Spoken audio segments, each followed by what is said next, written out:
As one of my products, this is a staff meeting presentation, Virtual Field Trips. Hello.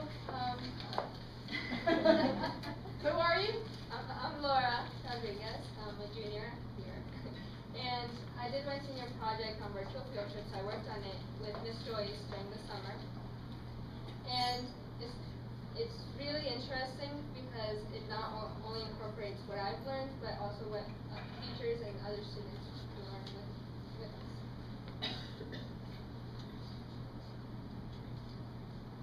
My virtual field trip, I focused it on this is one component on project-based learning. It incorporates a lot of different aspects in subjects. It incorporates, you can use it in English to have like a book and make a journal out of it, follow the character's footsteps, make an itinerary, make a plan to go on a trip to Japan, because I know Japanese honors class does that. When you're doing in the Renaissance, you can go and visit the Colosseums and the monuments that were there. And it just incorporates a lot of things. You create, you research.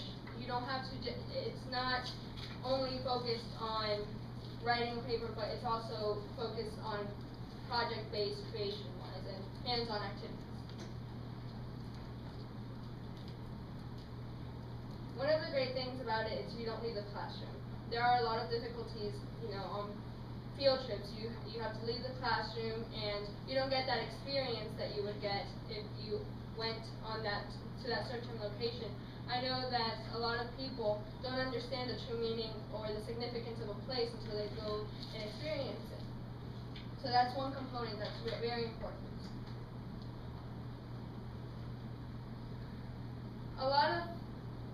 Some of the problems that students have is that they don't feel the need to get involved in the classroom.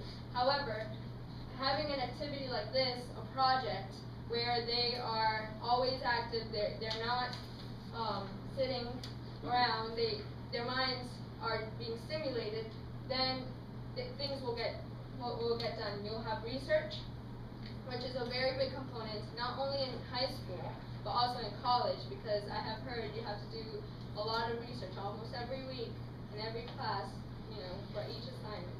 And you learn that it's not one way, it's not restricting learning into one way, just it's opening new doors.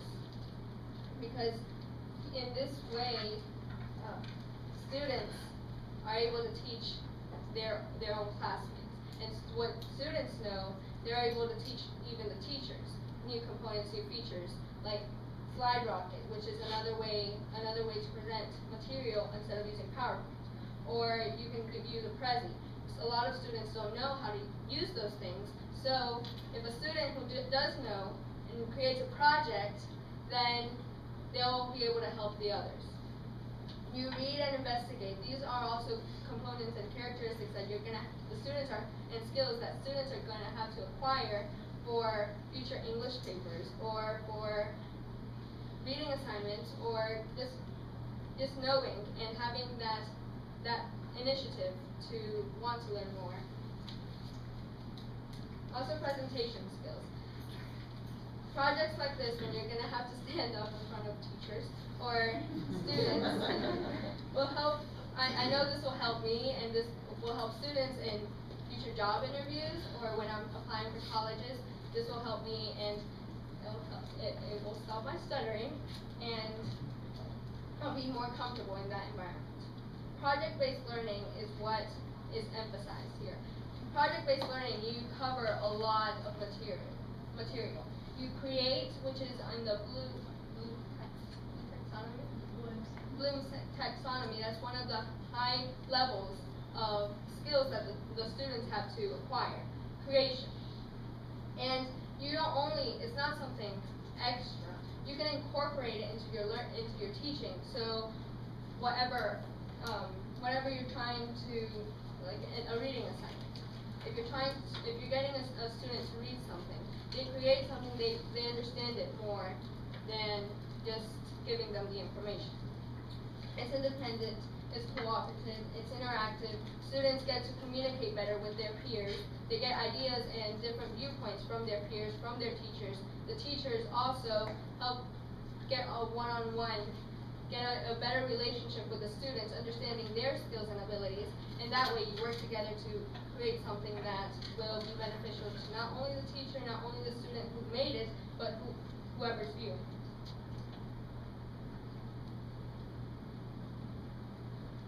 And the entire point of this is looking into the progress of teaching. We are incorporating technology, which is going to be advancing and is always advancing. But if we're not going to leave behind reading and the writing skills, we're not going to leave behind oral teaching, we're not going to leave any of that behind. We're not going to replace it. We're going to put them together to make it more efficient, more effective, and create more productive students. Here, we will record the tools used for virtual field trips, such as Google Earth, Google Maps, Wikispaces, and much more. You can use accessible tools. Google Earth is very accessible, and you can Google it and you'll find it. You just have to download it. If you are not comfortable using Google Earth, there's also Google Maps, which is much more, it's easier. It's much more it's simpler to use. And there's, in the teacher conference, in the education conference, Dr. Mangrum, a professor at UNCG, she taught us how to use VoiceThread. You can use VoiceThread also. It's very simple to use instead of Google Earth or instead of Google Maps. Then the students will have to overlap his or her voice onto pictures and frames, and it's really simple, it's really interactive, and it's not time-consuming. It's not very time-consuming. Virtual field trips is beneficial because first of all, you don't have to leave the classroom like I mentioned. There are times where students can't go on trips because of monetary, they don't have because of financial problems. And so you don't deprive the student of going to a place or having the view that every other student has. And in high schools, you have the four period classes, which if you miss one class, you don't get to the other classes, you miss a lot. So this is an opportunity of going on to a trip to Rome, or going to a trip to see museums, or go and study the galaxy and the stars, because there are features that you can use that without missing school, and free, and you do it in a 30-minute class period. In this part of the video, we will travel back to our adventures to the Battle of Gettysburg, where our virtual field trip goes. What we decided to do a virtual field trip on Gettysburg because this year is the 150th year anniversary. And it was the major battle of the Civil War, the turning point, the deadliest battle of the American Civil War, which still affects us. And by doing the project of the Civil War, we incorporated history, we incorporated geography, we incorporated literature, and by just doing one project, it's cross-curriculum, and so all of these things were covered in one thing. As I said, Google Maps is also an option. When I first presented this, I wanted to get this slide rocket, which is kind of like PowerPoint on steroids. It's really fun. It's really good. And I'm not going back to PowerPoint after this. And I went to Ms. Butler, and I was wondering how to put the slide rocket onto my wiki, which is a website that we created. But we didn't know, and so we kind of fiddled around with Google Maps, and Mr. Butler told us, we discovered that he asked me, why did you use Google Earth when Google Maps is so much simpler? There's no HTML coding. You don't have to download it into the hardware. It's all web-based, and you don't have to know an advanced web-based learning language. It's easy access. There are no plugins. And so if you want to get something really simple, if you want to make a project to show, because one of the main components in doing a project is showing and modeling to your students so they know they have a guideline and they know what they're doing. So if you want to do one 15 minutes, in 15 minutes, do Google Maps, they'll do it, and that way you'll be teaching, you'll be learning, and so will the students. We chose a range of books. It ranged from lower level reading, like elementary, to high school levels, where giving ideas of how you can use virtual field trips in literature or in English. You can do, I remember that I discussed with Ms. Joyce, for book club, we were at The Alchemist, and I was telling her, well, Santiago, who's the main character, the protagonist, he was going on his life journey. And he traveled from Spain down to Egypt. And for a project, you can make, instead of making a journal, which making a journal is fine, but having a visual for that, track every place that he went, what he discovered, what it meant to him, the symbolism, and then the students will put it together, and it will be as effective as being in a circle and sharing all the thoughts and ideas that the students had, the impact that the book has to the students. We have Ghost Soldier, which is more of an elementary book, a level book, and then Killer Angels and Gone with the Wind, which is more high school. We used Wikispaces as our website because it allowed us to have our own domain and accumulate all the material that we needed for our project. And this is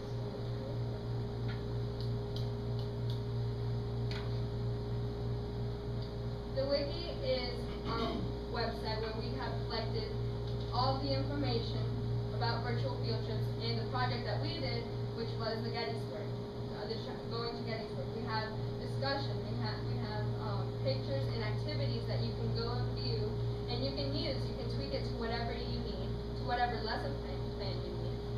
And it can be the Civil War, it can be the World War II, it can be learning cultures from other countries. And we also did the unit plan on how you would teach this to your class, and it's step by step. Everything is given for you, the activities. There's an activity where there are quadrant pictures, and you divide your class into small groups, and you divide a picture into 4 quadrants, and then each group discusses what each quadrant might mean, the symbolism behind it, and then once you put it together with maybe a quote or a phrase, how much of an impact it has. You would show each one, and then they would write it down, and then as a class, once you see the entire picture, you discuss it. We also have for maybe 9th grade or lower level grades for English or history, you can use, or this is more middle school, but for 9th grade, you can make a regiment flag, or you can make, if you're reading a book, stop at the middle of the book and change the ending. What will happen at the end? What will happen? What do you think will happen? And the unit plan was made to help teachers incorporate virtual field trips in their plans in whatever study that they might wish to their convenience. The progress of the characters. Basically what Laura and I did was a unit plan using the Intel model. So I basically sat with her and showed her how to come up with this. So we talked about what our summary was going to be. So besides just the virtual field trip at the battle, we also talked about what else the students need to know. And so I was asking her lots of questions about the Civil War and how much did you know beforehand? Basically, there were a couple of big battles and, the Union won. So we started talking about what could kids do to find out more. So besides the trip, we decided to do things like read, Lincoln's famous address from Gettysburg. We talked about reading different books, fiction and nonfiction, viewing videos from history.com or even from Discovery Ed, but just basically showing the causes, the effects, how it impacted society, the people, the soldiers, the economy, so on and so forth, to get a better understanding. And so, with That's this, higher level thinking, because I know that in like right now I'm taking AP classes, and everything they say to me is make the connections, because it's not just memorizing the facts and memorizing for the tests. It's we have to learn how to make the connections between things, and by reading it and asking questions with each other, talking to each other, having feedback with each other, we saw the relevance it has to us. I mean, the Civil War impacts us now still, and so I learned a lot, and I had no one. Well, when we came up with the objectives, I asked her a lot of questions about what is it from a teacher's point, what do I want the student to know? And at the same time, what does the student want to know? Why is this important? Why do I need to walk away and know this material besides the passing test? We talked about the objectives here as to understand social, economic, political events to the outbreak, analyze, assess the causes, assess the impact on the characters from the novel, and of course the people in real life. Analyze actually the social issues of the war to identify issues that are still relevant today. Conduct research on Civil War battles and gather, evaluate, synthesize data from a variety of sources to create a virtual field trip. So the ultimate goal is to, like, we did Gettysburg as the one to give to everybody, but then my goal would be for each group to pick another battle, do the same type of thing, and then the next thing you know, that teacher has literally a mapping of the Civil War virtually to start teaching to students from years to come. And then you can move on to something else, Vietnam, Korea, Cold War, what have you. Then the fun thing was, and I know when we did the Intel model here with Ms. Everhart, essential questions are those big framing questions that make you think. And so working with Joey and Laura, we really had to talk about this because they had a lot of yes and no questions. So I kept saying to them, well, you just ask a question as a yes or no answer and move on. That's not what you want. So we started talking about what do we really want to know. So what is war? What is really war? And then what is a union? What does that really mean? Because the word union has several meanings. And then what is fate? Because a lot of these soldiers, the war was so romanticized. Oh, go and be a soldier and live this life and see America. It was not that pretty, obviously. Then the unit question is when you start talking about the overall unit. How does war shape people's lives?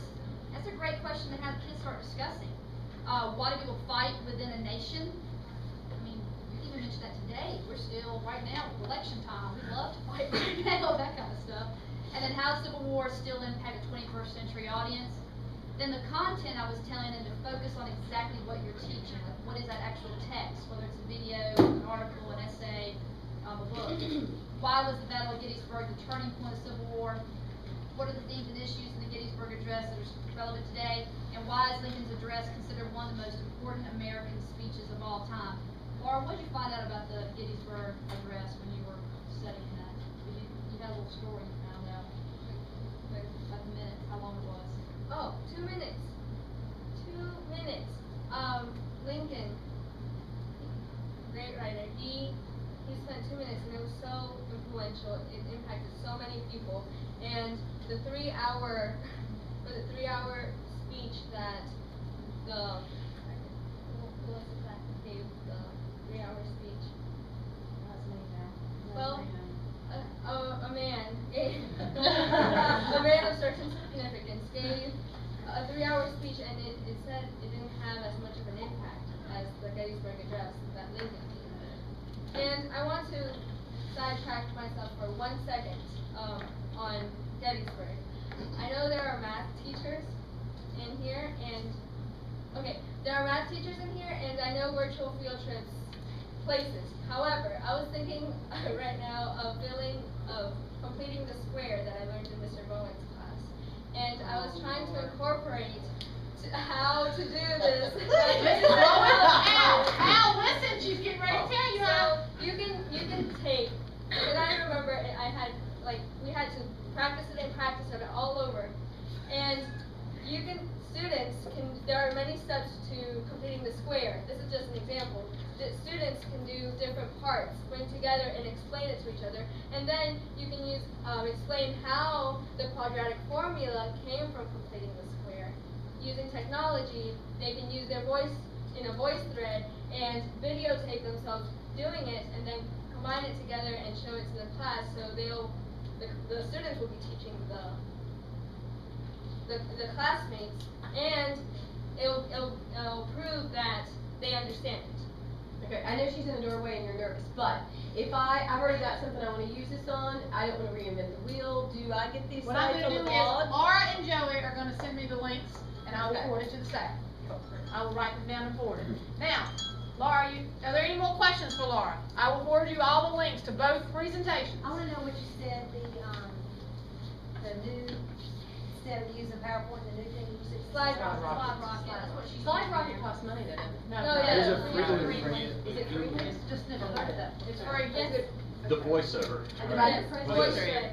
Voice thread, thank you. Voice thread, very easy tool. We decided to use Google Earth as our tool to go back to Gettysburg because of the interactive features it has. Oh, and if you want to go on Google Earth, this is the Google Earth. This is It's really cool, but it already does. and you go into places. Crashes.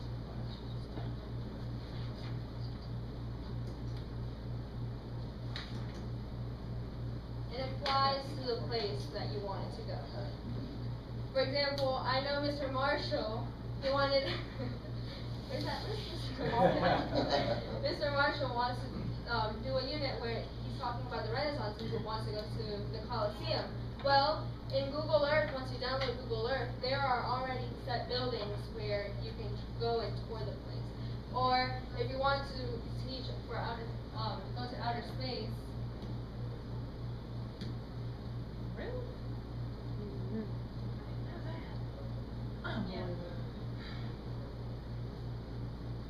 There's that, or there are many different options. Ain't that something? Oh, well.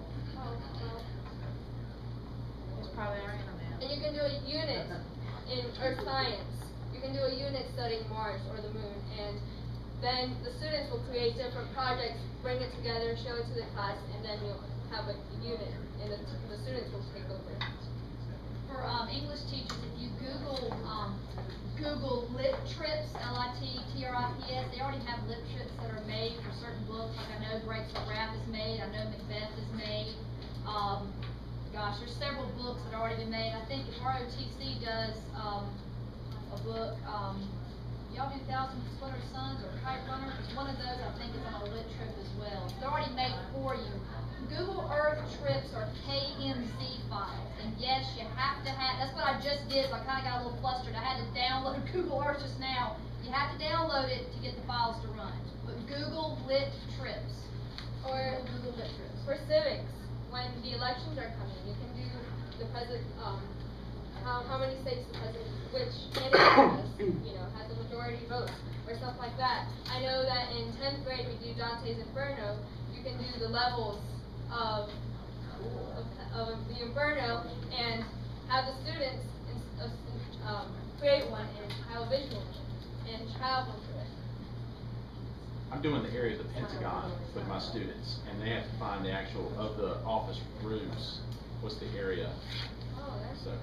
And I could use actually that zoom in to because Google Earth. you can zoom in, and there's a little, I guess man, and you can have the street That's view. your guy, Edward Everett. Okay. Edward Everett, a 3-hour speech wasn't as influential. Not that memorable. Or as impacting as Lincoln's Gettysburg Address. So I hope you guys have got some ideas from this, because literally, just sitting with students and talking to them and getting feedback from them, it helped me think differently, and it helped me learn too. This was not me telling her anything special, it was just basically having a conversation, and then it kind of took off. So if you have any questions or anything you want to ask, and yes, you can have access to any of this. All you have to do is email me or Laura or get the links, but this is a free site.